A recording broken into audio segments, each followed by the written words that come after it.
Sho ufanika imfundo. Sekwenzeka into ebheda kabi, ebheda kakhulu nje. Ngithinta uDonald njengamanje uDonald. Bafowethu sekulahleka imic yaDonald ebovu. Ngiyacela bakwethu siyafuna uthi angimfunise bakwethu.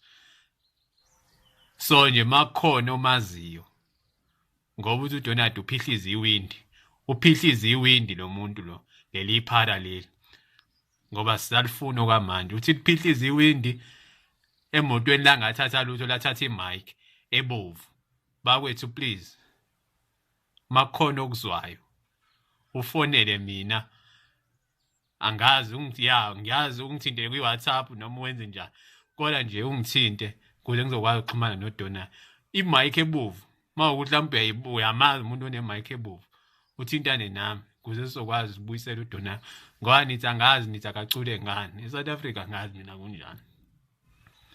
Uzoyikhiphani uDonald kuyimani ufuna ukukhipha ingoma entsha uzoyikhipha kanjani imic ebovu ingekho niyitshontshile. Bakwethu nithintane nami